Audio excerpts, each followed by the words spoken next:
These images dominated coverage of the flotilla in the aftermath of the attack. Released by the Israeli military, they contain helpful on-screen text instructing the viewers as to how they should interpret the footage. With all media materials seized by soldiers on board the ships, there was little else for the world's news networks to go on. The first action that I saw a soldier do when they finally came into the salons was walk to the camera in the corner of the room and pull the cable out. They didn't want any of this to be recorded, broadcast, witnessed, shown to the world. And that's why you see our media in the UK saw these repeated images of just the Israeli military video of people in combat on the top of the ship. There were lots of other recordings made that evening, but perhaps they didn't portray what went on in the same line of discourse that the Israelis were giving out. They cut the communication with the phones, satellite phones, and also especially with the internet.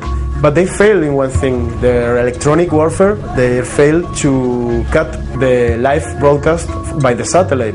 So there was a camera, there were several cameras who were broadcasting live the attack. Then, when they took over the ships, they take away from all of us, including journalists and all the people who were in the ships, all our footage, all our photographs, all our work, all our job. The soldiers forcibly seized all of PressTV's footage and even destroyed our camera to get at a tape that remained inside. When we were searched on board the ship, the soldiers snatched a tape out of my pocket on which we documented the entire attack. I am an accredited member of the British press and I showed my press card and demanded the tape back. The response was to throw me down the stairs. While the passengers were effectively silenced in prison for up to 3 days, Israel paraded its soldiers in front of the press. We came in order to stop the boat peacefully and quietly, and we dealt with people who came to war, people who came to attack us and not to defend themselves. The Canadian government TV, they interviewed me from Istanbul. And the first words out of the mouth of the reporter from Canada was why did you attack the Israeli soldiers? That was the first question out of her mouth. I said, well, we didn't attack anybody. Where are you getting this from? Oh, we have film. We have film from the Israelis showing you, me, us, attacking the Israeli soldiers. And so that's crazy. You're believing the aggressor. They asked me the same question when I came back, because what they'd seen, what the press had seen for 3 days, was the Israeli media pumping out images of Israeli soldiers being beaten with, and they were with sticks, but what they've never seen are the images of the Israeli soldiers shooting at point blank range and killing and wounding. They haven't seen any of that because some people did take images of that, some people were shooting images of that, but those images have been taken away, and Israel still has those images. The joke of it is I took photos, and then I gave them to IHAHA. They released a couple of my photos, 3 of them, to the media. The Israelis have taken those photos, reprinted them in their media, and as a caption they say, Israeli soldier being tortured. And it was the exact moment when they were actually protecting that soldier from being killed. You know, it just turns it right on its head. And we respect Israeli officials singled out the Mavi Marmara for criticism, claiming that the passengers on the other 5 ships had walked off unharmed since they didn't put up the same kind of resistance. As anyone knows, you have a right to self-defense, and that's all that, as I understand it, the soldiers were doing when they were coming down helicopters being attacked with iron bars and knives, and they didn't come with any intention to kill. But a United Nations investigation found that when passengers on 3 of the other vessels used passive resistance by placing their bodies in the path of soldiers, they were attacked with stun grenades, plastic bullets and tasers, leaving a number of passengers injured with burns, bruises and fractures. We were held at sea overnight, humiliated, roughed up, dragged from our ship, lost all our possessions, and then in prison treated with utter contempt. 1 year on, PressTV and other broadcasters are still unable to access their own footage. But Israel did give one broadcaster access to some of the material. The BBC didn't bother to send any of its crews on board the flotilla to provide coverage, But in the aftermath, it was given exclusive access to some of the soldiers who stormed the ships, a privilege not even granted to the United Nations during the course of its investigation.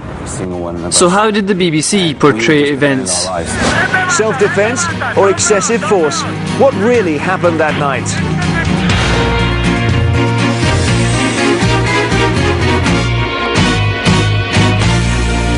The documentary purports to find out the truth about what happened, but its broadcast has led many, including some of those interviewed by Panorama, to question the real agenda of the BBC in covering the Middle East. Militants have fired thousands of rockets at civilian targets in Israel in the past few years. Little context is provided about the blockade, its impact, and the fact that Palestinians see themselves as fighting a war of resistance against an occupier. Rockets fired from Gaza have killed dozens of Israelis in the past decade, but the number of Palestinians killed in Gaza during the same period through Israeli military attacks runs into the thousands, and this isn't mentioned. Jane Corbin sets about investigating what happened on board the ship through the examination of footage and interviews. But why did the BBC feel the need to add credibility to a controversial and disputed audio recording released by Israel by dubbing it over another recording? The radio response from the flotilla. Part of it was defiant and abusive. Shut up, go back to Auschwitz. Was helping Arabs going against the US. Don't forget 9/11, guys. Here's the original video as released by the Israeli military. You arrived. Negative. Our destination is Gaza. On the Mavi Marmara that night, at least one man openly boasted he'd be prepared to die as a shaheed, a martyr, fighting the Israelis. If the Israelis dare and try to fight us, we're going to give them a real good fight. But if I die as a shaheed, I just want to tell my children, my wife, that I love them a lot. Their father died for a really good cause. I think the Israelis want to show people that I'm a terrorist. I grew up in Israel. Most of my friends were Israelis, and they know who I am. I always like to help. And if I had to die to protect the ship, to protect the old people, the young people there, I will do it. I want to protect my ship exactly the same I'm protecting my house. All what I did, I went to save people's lives. And that's shaheed. That's what shaheed for in Islam, what shaheed means. Because I know what I'm doing is going to save people. Going to give people medicine. To attack me, I have to defend myself. Time and time again, BBC Panorama asked whether the Mavi Marmara passengers' actions could lead to confrontation. Or were Not a provocation. But both sides didn't face the same level of scrutiny. The Israeli military wasn't asked if it was a provocation to throw stun grenades onto the deck of the ship in the first few minutes of the interception. We think that no one can that much crazy against the peoples on international water. The IHH says it stands by those passengers who chose to resist. We was on international water. We didn't carry anything, special weapons against the Israelis, but when they came to our boat, they came to my home. When they came, of course I need to defend myself. It was my right. We believe that if we resist, they will not come. But they came and they have killed. And I've yet to meet anyone from the near 600 passengers who feel differently. If we hadn't been intercepted, there would not have been a confrontation. That's the bottom line. I wanted us to resist being taken over. I felt the mission was very, very precious. What can you do in that situation? Are you allowed to defend yourself? Because that's what they were doing. They were trying to defend us and defend the ship. Panorama repeatedly questioned the motives of the aid workers and activists, but failed to question the motives of the Israeli military in using lethal force to storm a civilian ship. one of the first. In her exclusive interviews with some of the soldiers, Jane Corbin listens as they detail the extent of their injuries. I looked down at my abdomen and saw it was a knife, and I pulled it out. The beating was continuous, and the cries of Allah Akbar. But there's little comment on the deaths of the 9 Turkish civilians. One would expect, when trying to establish the facts of what took place, that the forensic evidence would take precedence. The autopsies, published in the British press a month before the BBC aired its documentary, show that some of the victims were shot up to 6 times, including several who were shot in the face and head. They present a key challenge to Israel's claims that its soldiers only fired in self-defense. But they are completely ignored by BBC Panorama. Israel held onto the Mavi Marmara for months following the attack, but some signs of the bloodshed still remain. Markers now stand where the 9 men are thought to have fallen. The UN investigation has provided detailed findings into their deaths based on forensic evidence and eyewitness testimony, although supporters of Israel dismissed the investigation as biased. The autopsies show that many of the dead were shot in the head and upper body. 38-year-old Cevdet Kalichlar, a photographer, was killed while attempting to take pictures of Israeli soldiers on the deck above. He was shot in the forehead between the eyes. 60-year-old Ibrahim Bilgan received a wound in the chest consistent with being shot from the helicopter above. He received 2 more bullet wounds when he was shot from behind and was then shot at close range in the side of the head with a beanbag round that penetrated his skull and lodged itself in his brain. 42-year-old Fahri Yildiz was shot 5 times in the chest and legs. 1 bullet hit his heart and lungs, causing rapid death. 38-year-old Ali Haider Bengi was shot 6 times. Several eyewitnesses claim some of the shots were fired at close range while he was lying wounded on the deck. 41-year-old Cengiz Aykuz was shot in the back of the head and in the face, and 46-year-old Cengiz Songur was shot in the neck. Both were shot at from above as they were sheltering from the firing and attempting to move inside. 54-year-old Chetin Topçu Olu had been helping to bring injured passengers inside. He was shot 3 times in the head, groin and lower back. 31-year-old Necdet Yildirim was shot in the shoulder and back. And 19-year-old Furkan Dogan, a dual Turkish and US national, was killed after being shot 5 times. He'd been filming with a small video camera. Forensic analysis shows that one of the shots, aimed at his face, was delivered at point-blank range while he was lying on the floor, already wounded. The UN investigation describes at least 6 of these deaths as summary executions. The 9 men were shot a total of 30 times. 5 of them were shot in the head. A 10th man, 46-year-old Uğur Süleyman Söylemez, remains in a coma after having also been shot in the head. BBC Panorama skims over the 9 deaths. There's no reference to the findings of the autopsies and no reference to the important fact that Israeli soldiers continued firing after the passengers had raised a white flag. Instead, it focuses on the testimony of the Israeli soldiers. Do you know if you killed anybody or injured anyone?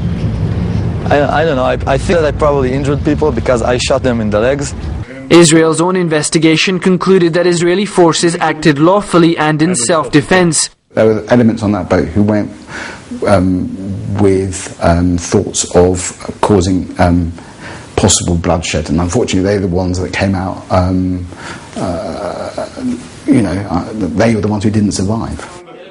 If I wanted to give my life for the Palestinian cause, I wouldn't go unarmed on a civilian ship with humanitarian aid, with medicine and building materials to travel, to the Gaza Strip and then confront fully armed Israeli commandos. We carried humanitarian aid. We did not go to fight. We had no such intention.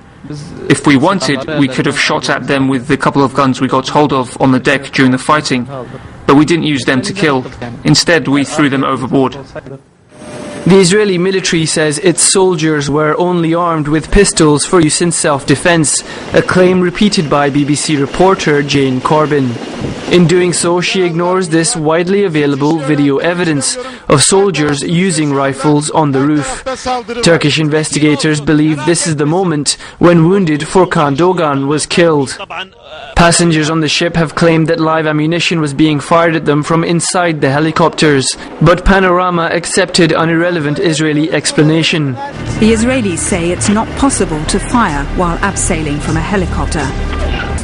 We have a very clear evidence that at least in 4 cases, the other side did use live fire. In some of them, they did use the Israeli weapons that was stolen from our soldiers, but at least in 1 case, they did use their weapon, because we found bullets and shells of weapons that is not in use in the Israeli forces. But there's no examination of this evidence. The Turkish autopsy reports indicate the use of a hunting rifle by an Israeli soldier with unusual ammunition. But again, this information isn't deemed worthy of Panorama viewers. Israel refused to allow the UN's international fact-finding mission to examine the medical records of the soldiers it claims were shot by activists. This Israeli military video inadvertently shows passengers throwing objects overboard, potentially corroborating claims that the confiscated weapons weren't used. If really any of them had a bullet in him, it's from each other, fighting each other, because they were panicking, they were shooting like crazy. And why I don't believe that as well, because when they came with helmets, they came with their face covered, came with bulletproof jackets, they came ready to shoot, ready to kill. So no, we didn't have guns, we didn't shoot them, it's all a lie, it's all lies. The BBC started that program. The whole production was geared around, let's turn this into something that it's not. Let's make it look like the Israelis were simply trying to defend themselves. Ken O'Keefe, who was interviewed for the program, claims his views weren't fairly represented. They blatantly lied and said that the commandos that we had disarmed and controlled completely, that they escaped effectively. Me and another soldier found ourselves alone, and we just jumped off the bow into the water. All 3 Israeli commandos were rescued.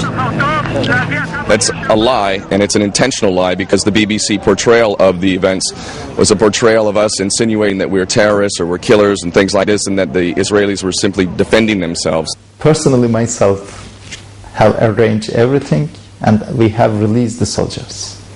Otherwise, it was impossible to them to come inside and take the soldiers. You remember, even after 3 hours, they couldn't come inside. There are many further omissions in the BBC programme which serve to skew it in favour of Israel. It discusses the efforts of the flotilla to harness the media to serve its cause, but ignores the Israeli military's efforts to manipulate coverage of the incident by seizing all journalistic materials on board the ships. So what about the aid the IHH said was the reason for their mission? I found that 2/3 of the medicines are out of date and useless. The fact that this is only a tiny proportion of the total sum of aid on the ships, and that most of that aid hasn't been allowed through, isn't explained. Neither is the fact that studies have shown many drugs are still effective years after their expiry dates and are not useless. That aside, the IHH denies it sent expired medicine. These medicines are not Turkish. Some other NGOs maybe bring the medicines to Israel for a long time before, and they didn't allow, and now they are showing all these medicines as expired medicines. All the single medicines have been listed and checked by the Turkish custom officers. The IHH says the Turkish Health Ministry has strict regulations in place preventing them from exporting expired medicines. They say they rotate the distribution of drugs between their projects around the world, leaving nothing in storage for extended periods. In the beginning of 2011, the charity spent $3.2 million purchasing medical and humanitarian supplies for just one of its aid shipments to the people of Libya. But more generally, the IHH has been accused by Israel of having links to terrorism, an allegation repeated by BBC Panorama. Openly we are asking them, if there is any proofs in your hand, 7 months passed and you didn't say anything to us. But now you have said, and from the beginning to now, we are asking the peoples, If you want to know IHH, come us, see us. It is very transparent. Or you can go the region where we are working and you can ask the people from the street, who is IHH? What they have done in that region. They have linked it with terrorism, or they have linked it with orphans, widows, hospitals, infrastructures. After 18 years, we have reached many places in the world. In this year, we have projects in 126 countries.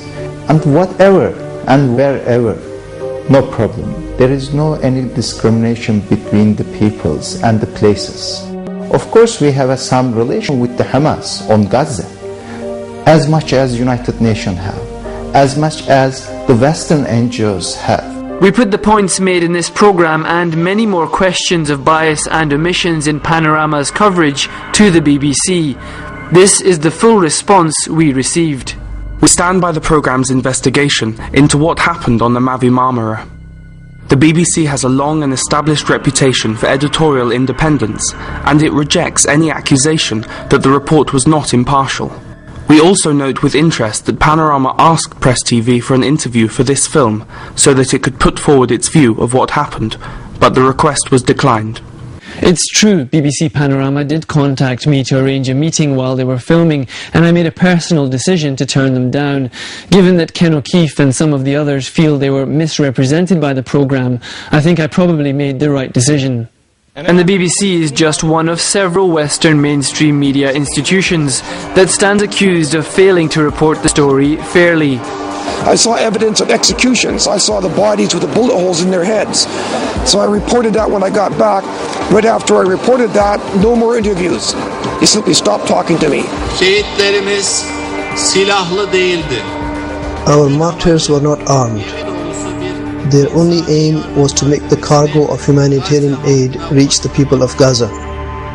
Dear friends, I have very mixed feelings. I have just seen where my son fell as a martyr on the highest part of the ship. What shall I say about Furkan? Furkan spent his life helping, sharing other people's problems. He would always put others in front of himself. America, Furkan was your citizen. When there is a human rights report by the UN documenting his death, you shamelessly voted against it. How is it that you allowed American weapons to be used against your own citizen? Your mask of human rights has fallen, and your real face has been revealed. He is a Muslim. He is an American citizen. You didn't like that, did you? Didn't you say there was no difference between different races and colors? Obama, didn't you become president with those words? 95% of Americans are oblivious to what happened to Furkan because there is a news blackout. If they let that border be open, then Gaza is free, and they can't, and they won't let that happen. They want the Palestinians to give up. They want the Palestinians to surrender, and well, they're not going to surrender, but well, we'll wait and see what to do this time. But I think they'll try to do the same thing again. I don't know how they're going to do it, but I think they're going to try and stop us again, and we'll have to go again. Like I say, we sail until Palestine is free.